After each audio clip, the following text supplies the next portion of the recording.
Welcome to the webinar Career Clusters, a framework to guide middle school career exploration.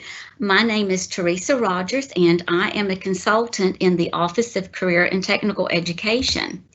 Joining me today is Morgan Lovett. She is going to monitor the Q&A box, so if you have questions that pop up as we move through the session today, put those in the box and we will address those at the end of the session. This webinar is going to be recorded and I will send out a link and the resources along with this in an email tomorrow. This is the second series in middle school career exploration. The first series dealt with the design principles and that overarching plan to implement middle school career studies. In this series, we're focusing on what happens in the classroom level and with students. So these will be available on the on the KDE Media portal if you would like to go back and watch those. Our outcomes for learning today is to understand how career clusters and career pathways can serve as a framework and a tool to help students gain awareness of and exposure to a wide variety of careers. We want to increase their self-awareness and help them begin to form their potential occupational identity, as well as developing employability skills. We want to help them develop foundational technical skills as appropriate and be positioned to make more informed educational choices and transition to high school with an actionable plan for next steps. Before we dive into the career clusters, I want to spend a few moments talking about why this work is so essential and how that it differs probably from other career exploration that we may have done in the past. So to help us understand the need, let's look at this image from KY Stats. It shows the 2019 outcome for students who graduated in 2011. There are 100 figures on the board and each represents 433 people. You can see that 7 years after graduating, the yellow figures represent 22% of people who earned a bachelor's degree or higher. The green figures represent the 6% of students who earned an associate's degree, and the light blue images represent the 3% that completed an industry certificate or credential. The largest group that I have highlighted in red, these dark blue images represent 44% of students who had some college experience but failed to graduate within 7 years. Finally, the tan figures represent the 25% of students who graduated from high school but did not seek post-secondary education. Let's take a moment to consider why those 19,052 individuals failed to earn a degree or credential. We know that they met the academic requirements for college admission, so what other factors must we consider? Could it have been financial issues, maybe personal or family matters? Maybe there was a failure to see a connection between college and their career goals, or maybe they realized that the career path or major that they chose did not match their skill set or their interest or their personal values. What were the consequences for those 19,052 students who failed to earn a degree or a credential? Most probably, we know that these students had student loan debt because now the average student loan debt is $37,000 per student. Even a small loan, $10,000, $15,000, this can severely impact a student's ability to move into an adult role, especially for our most at-risk students who may not have the financial support from their family to help them with that. They may not earn enough money to repay those loans. They may be forced to move in with parents. They may develop a poor credit history by defaulting on loans, and we know that that can severely impact credit scores and a student's ability to get a job or rent an apartment or buy a car. So these have tremendous consequences for our student. Let's consider the choices that students are making. We know that students' career choices haven't changed in the past 2 decades. Here we have an image from Dream Jobs, a report that was written by the Organization for Economic Cooperation and Development. They found that there were only minimal changes in students' career aspirations since 2000. Even with the major changes to the world of work, there has been little impact on students' career choices. Looking at this list, some of these careers meet the criteria for high demand, high wage occupations, but others do not. We also recognize that these choices may not have been a good fit for students for a number of reasons, because we think of all of those that entered into college with a lot of these career choices, but failed to complete within that 7-year time period. Students often fail to consider the academic and the time requirements and financial requirements of attaining one of these career goals. Often there's a mismatch of what the student likes to do and wants to do and what actually happens in that occupation. They often have very unrealistic expectation of the working conditions and the daily task that occurs within those careers. So how can we encourage students to make better informed decisions? We want to be very clear that there is no expectation for middle school students to choose a career, but we want to expose them to as wide a variety of occupations and opportunities as possible. And we do that by considering career studies as a continuum. Here we see that continuum that moves from elementary all the way through post-secondary.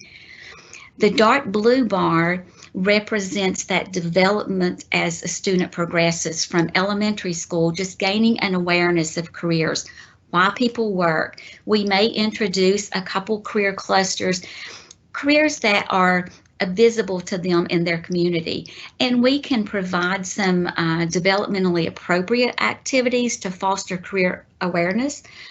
But at the middle school, we do want to introduce career clusters. We want to provide opportunities for them to explore many of these and the related skills and knowledge that are found within those clusters. We want to engage them in developmentally appropriate tasks so that they can get a better understanding of their interest and what they possibly want to do as they graduate, so that they can use that information to make a very intentional, individualized learning plan that will assist with planning their high school education. So in high school, hopefully students have narrowed down to a career pathway, so that by the time they enter 10th and 11th grade, they can begin to build those skills and engage in the skills and knowledge that's related to that cluster.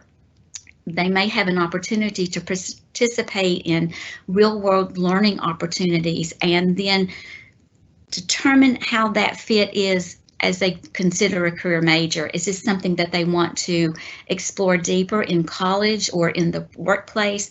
But a better intentionally created plan for these students. So how do we support that career exploration? We do that through career and technical education. So in the middle school world, that's probably not a real common term. So we're going to think about what this looks like. Career and technical education has evolved over the last 50 years in tremendous ways. You see here on this chart, years ago it was vocational education for a few students, but today career and technical education is for all students.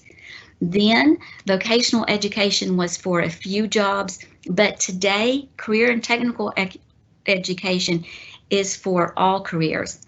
Then it was made of 6 to 7 program areas, but today CTE represents 16 career clusters, more than 80 pathways, and all careers fit within this umbrella. Then it was in lieu of academics, but today CTE aligns with and supports a very rigorous academic program.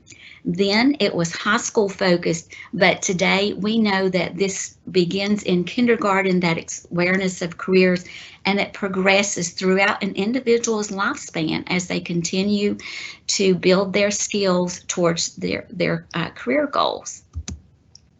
Here we have an image of Kentucky's career clusters. This is a way for schools to organize instruction and student experiences around 16 broad categories that encompass virtually all occupations from entry levels through professional levels. We'll dive into this a little deeper in a few moments, but first I want us to wrap our heads around what career pathways are.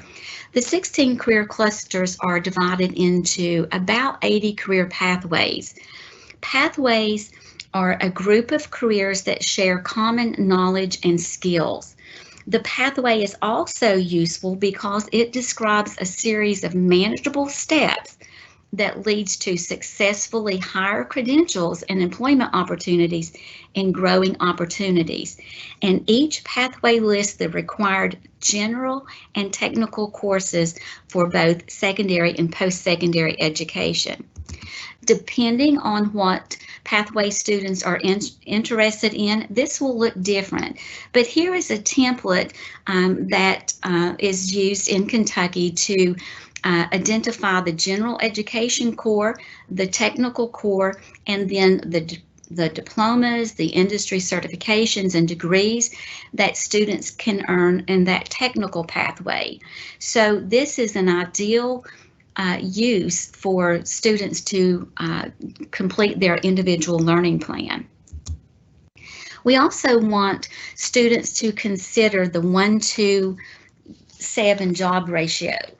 This intentionality to this mindset is really critical to ensure that students have the necessary information to achieve their goals.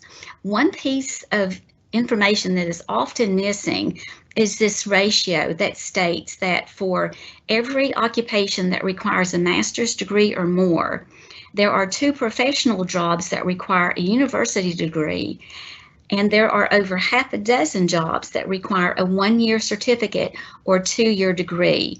And these are in high-skilled areas that are in great demand and pay good wages. According to Mark Perna, this ratio is fundamental to all industries. It was the same in 1950, it's the same today, and it will continue to be the same.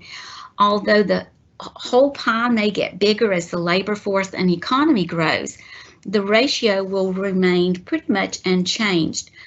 The reality is that there will not be more professional jobs available within the market. And we also have to consider jobs that are being replaced by technology and that are being resourced. This 1-to-7 job ratio has major implications for how we prepare the next generation for the world of work. Pushing every student towards a 4-year degree as soon as they leave high school may be pushing them in the wrong direction. Instead, we should be guiding students to discover the post-secondary route that is required to meet the goals for their career. So what does this mean for students? Students need to understand that most every career will require some form of post-secondary education, but that will look different for every career path. They also must understand the occupational outlook, the earning potential, as well as the cost for preparing for their career choice. Consider this progression from unskilled to upper level jobs. You'll find this progression in most every pathway, every career path. And when we think about preparing for those, we typically only consider that college or university route that's noted in black. A student may earn an industry certificate, an associate's degree, and move on to a bachelor's or master's degree. This is the path for many careers. However, there are alternative educational routes for many skilled craftsmen. These high-demand, high-wage careers use an apprenticeship model. Once enrolled in the program, students receive instruction, they gain paid work experience, and earn nationally recognized credentials. These are indicated here in red. The entry-level position is an apprentice. It is on-the-job training with additional independent or classroom study. Students are being paid a good wage at this time while they're earning those credentials. The mid-level is a journeyman, and this is earned after approximately 8,000 hours of work or 4 years of training. Depending on the skilled trade, this can alter a little bit, but these individuals are licensed after completing the education, the supervised work experience, and passing an examination.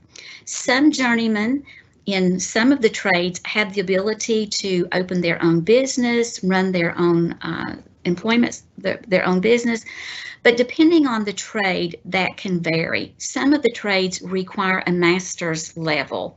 You can see that this exceeds that 8,000 hour minimum or 4-year requirement, but these individuals may work as self-employed master craftsmen.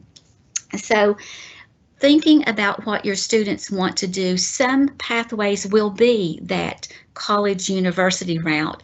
Others will be a different route than what we see. And the beauty of this apprenticeship model is students are being credentialed, they're earning national credentials for well-paying careers without having to incur thousands of dollars of student loan debt. So what should career exploration look like? According to Advanced CTE, they have identified 10 guiding principles that we shared in our first webinar. Career studies, career exploration at the middle school level should be equitable and inclusive of every student. It should be anchored in careers and standards-based. It needs to be grounded in experiential and hands-on learning, and it should balance breadth and depth across the curriculum. What we mean by that, students should be exposed to the breadth of the career clusters and opportunities, but they should also have an opportunity, especially around that 8th grade level, 9th grade level, to begin to hone in to exploring deeper what that pathway might be for them, so that when they move into the 10th and 11th grade, they know this is where I want to go, this is what I want to do. It should be integrated into the broader K-12 or P-20 career development system. It should include intentional and meaningful employer engagement, and it should involve dedicated instructional time. It needs to be communicated effectively to students and families, and it should focus on student growth. We're going to dive into one option for providing that range of opportunities for students to explore throughout the middle school career experience. So this may not be a class, it may be dedicated segments throughout that 6th, 7th, and 8th grade year, and we'll talk about what those models might look like. But I want to introduce to you the Exploratory Task Collection. Here I'm sharing the teacher resource. This is all available on the KDE website on the Middle School Career Study Resources webpage. So this collection is a group of tasks that are designed using the National Career Cluster Framework as a model, those 16 career clusters. We're also going to have tasks. This will be organized into pathway for each of the clusters that help students to discover their interests and passions and empowers them to move in the right educational pathway. With every pathway, with every cluster, there are exploratory tasks and an extension that allows students to explore some of the knowledge and skills that are related to that career cluster or pathway. These are optional tasks that are designed to provide ideas for independent or collaborative research that allows for student choice based on their interest. It can connect to local and global issues. It can generate ideas for more problem-based learning units, and they reinforce the role of the academics within these tasks. And providing these experiences for students to engage with the content and the skills of a pathway can support the development of a very intentional individual learning plan. These are optional. They align to the Kentucky Academic Standards for Career Studies, and they're designed to be very short time constraints, maybe 1, 2, 3 class periods. They don't require a lot of supplies or materials. They're meant to be modified according to the need of the student or the classroom, and they're meant to be implemented by any teacher within any content area, making a natural connection to something that they're teaching. So we're going to explore through these, and while we go through here, you'll get an idea of what each career cluster looks like, as well as the pathways that are found within the clusters. So the first one that we have here, the agriculture cluster, we typically think of this as simply farming. However, you can see that there are 7 pathways that range from agribusiness to environmental service systems, plant systems, power, structural and technical systems, so a range of pathways for students to consider. To help students explore a cluster, on the right I have a picture of the one part of the exploratory task for the agriculture, food, and natural resources cluster. You can see the light green box gives a short introduction into the cluster itself, while the dark green bars are arranged by career clusters. You can see that there is a short description of that pathway, as well as the exploratory task, and maybe an extension to that task if a student finds that this is a topic that they are interested in. Architecture and construction is one of Kentucky's high demand industry. There's a wide field of opportunities for students with careers ranging from architects to skilled tradesmen. Many of the careers within this pathway follow the skilled trades apprenticeship model for post-secondary education. The arts, AV, technology, and communication cluster, these professionals work in a variety of pathways. Their work crosses a lot of the others. They design, produce, exhibit, they write and publish multimedia content, and there's a lot of student interest in this area in our world today. Business management and administration, this is another of Kentucky's high demand, high wage industries, but it's also a cluster that serves all of the industry sectors. These professionals plan and organize and direct systems and resources that are essential to any productive business operation, whether it's construction, agriculture. So you can see that this career cluster will support all of the others. Education and training, we have 3 pathways here, and we know that these professionals, they plan and manage and provide education and training services from our youngest to our oldest citizens in the world. So we typically think of them as the K-12 educational system, but we have to consider the preschool end, the post-secondary realm, as well as any business and industry is going to have people that are responsible for educating and training and providing in-service. So there's a lot of crossover with this as well. Finance is a cluster that crosses many of the others because these professionals, they provide financial and investment planning, and they provide banking and insurance services as well. So these individuals work with across the career clusters, all across the industry sectors. The government and public administration professionals, they plan and carry out services at the local, the state, and the federal level. You can see that we have 7 pathways here, all focused on serving the government and the public. Health sciences is another of Kentucky's high demand, high wage industry. We know that professionals in this cluster, they plan, manage, and provide services related to the diagnosis, treatment, and prevention of disease. They also, there's also a cluster for just managing all of that information, as well as providing support service, and biotechnology research and development plays a big part in this cluster as well. Hospitality and tourism. These professionals manage and promote, operate food services, lodging and attractions, recreation events, and other travel-related services.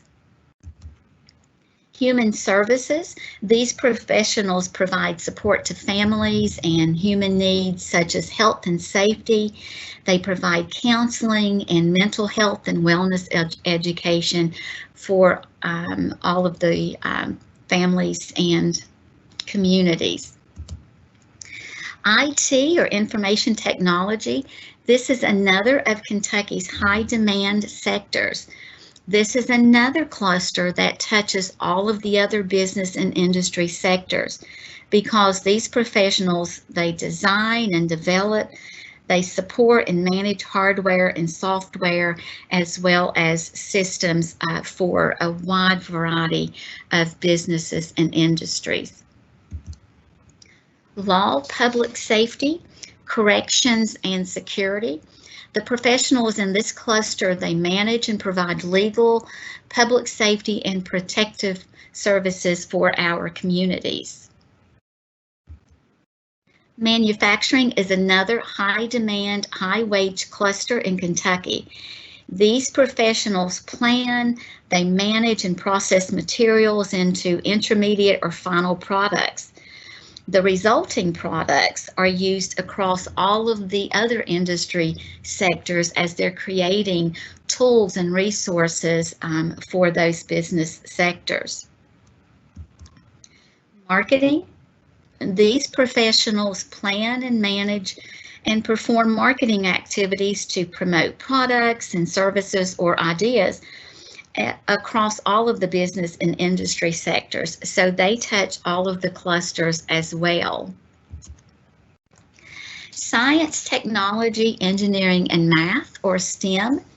Professionals in this cluster, we know that they manage and conduct scientific research, they provide technical services such as laboratory testing, and they work to solve problems across multiple career clusters. There's only 2 pathways listed here, engineering and technology, and science and mathematics, but their work, their problem solving, their solutions that they find to the problems in our world, they touch multiple sectors across our world today. Transportation, distribution, and logistics. This is another high demand wage within Kentucky. These professionals plan, they manage and move people and goods. They also manage the transportation infrastructure, and they provide logistical services and equipment maintenance. Think about all of the things that is moved across our world today. So this is another cluster that supports all of the business sectors as well.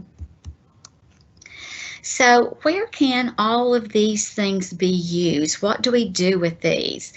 So let's take a moment and look at some of the resources, and then we'll look at some models.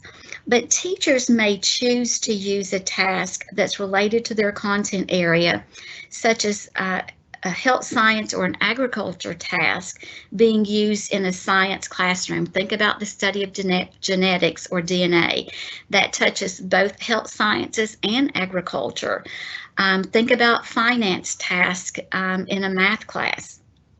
However, they can be part of a school-wide approach to career studies, assigning tasks at different points within that 6th, 7th, and 8th grade year. I'll share some models with you in a few moments, but first I want to share with you some of the resources that you'll find in this collection. On the left is a career cluster interest survey. Students are encouraged to take this interest survey, and unlike other interest surveys that students take, this one will identify their top 2 or 3 career clusters. We don't want students to narrow their choice down, or we're not encouraging that at the middle school level. We want them to think broadly, to keep their options open to see what they can discover might be a good fit for them. So there is an interest survey. There's also a link to that can be taken online. Because these tasks are meant to be modified, there is a product list that includes lots of different products that really fit well with informational type tasks. So that was there as well. Because a lot of this terminology lives in the CTE world, we put a glossary here just so that a middle school teacher can talk to a student about what an apprenticeship might be, or what a career cluster is, or dual credit. So that is there, as well as for every exploratory task, we want students to reflect on, is this something that I like or not, or I don't like? So if a school chooses, or a teacher chooses to use an exploratory task, I encourage you to follow that up with a simple reflection for students. Allow them to think, yes, I liked this, or no, I didn't. And then, consider, were there a lot of yeses here? Then maybe I want to pursue a little bit deeper exploration into this cluster. If they checked mostly no's, then maybe move on to something else. And if it's a maybe, just kind of encourage them to keep exploring until they do find what is the best fit for them. Here is the model.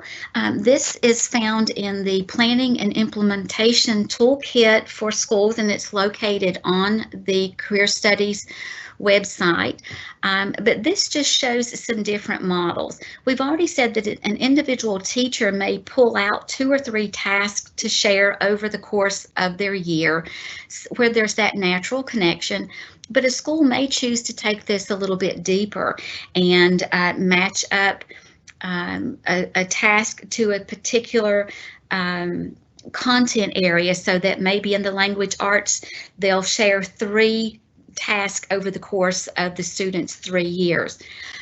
It can be used for enrichment periods where the school takes the students take their interest inventory, and based on what their interests are, maybe they spend several enrichment periods over the course of a year exploring their top cluster, whatever that interest was for them. It can also be used with advisor-advisee time, but having that intentional plan that through the course of the 3 years, students are going to have some opportunity, and these are short snippets. These are not hour-long weekly tasks that students do, but how can we be more intentional about providing those opportunities for our students? And as we begin to wrap up, just a few things that I want you to consider. Career clusters are not isolated. Maybe you have introduced a task that's related to the agriculture, food, and natural resources students, or food and natural resources. Maybe students are interested in that, but think about how is marketing a part of that cluster? How does transportation and logistics support that? How does information technology and the use of GPS and agriculture, how do we think outside of that narrow focus on a cluster and make meaningful connections for students to see how these are relevant? We also want to consider that career pathways can be used to broaden student choices. As a health science teacher, I would say probably 20% of my students wanted to be doctors. And while that's a lofty goal, I know that it's not for everyone. So how can we use those pathways to say, you're interested in medicine, let's look at what occurs in the diagnostic. Here's x-ray, here's sonography. What are those different areas that still focus on medicine? They focus on helping people and solving problems for people, but may be a better fit for that student's personal interest and goals and values. And we want to address the question because we know that all pathways are not offered. In Kentucky, our resources can be limited, so we want to provide opportunities for those high demand, high wage careers. Now, that doesn't mean at the middle school level that we want to discourage students' choices. We want them to explore, we want them to consider what's the cost of preparing for a career, what's the opportunity for me to get a job after I graduate, where can I get a job, will I have to move? So those are conversations, that very important conversations that we need to have with our students. What if a pathway isn't offered? And that's probably going to happen. Here I have an example. Maybe a student wants to be a lawyer. We know that very few schools offer that legal pathway for students, but there still is an intentional pathway, an intentional plan that we can create and help our students see. So what are the supporting academic classes for that? We know if someone wants to be a lawyer, they need to have very strong English language arts, speaking and communication skills, a strong foundation in social studies and civics. So we can definitely encourage that in their individual learning plan. Are there supporting CTE classes or pathways that can help with that? We know that lawyers work heavily in businesses and industry, so might they consider looking into a business pathway? We know that lawyers specialize, especially in healthcare and different industries, so that may be something that they may want to do. We also want to consider what are the work-based learning opportunities. Is there a chance for students at the high school level to do a co-op or a shadow within a lawyer's office? What CTSOs or career and technical student organizations can develop the leadership skills that you need as a lawyer? So all of these, even though a pathway is not offered, it still does not limit a student's opportunity to prepare and prepare very effectively for what their career choice is. As we wrap up, I have the address of the Middle School Career Resources webpage. You can find this on the KDE website very easily by searching this in the web search box. We'll have another webinar coming up next week on March the 18th at 3 o'clock. And we're going to talk about integrating career studies into the middle school classroom. We're going to talk about looking at pieces of content within your content area and trying to make what those connections are, what are natural connections that you can make throughout the course of a school year that would be an intentional, natural fit to share with students. So, Morgan, I'll turn this over to you. Do we have any questions that we need to talk about? We do not. Okay.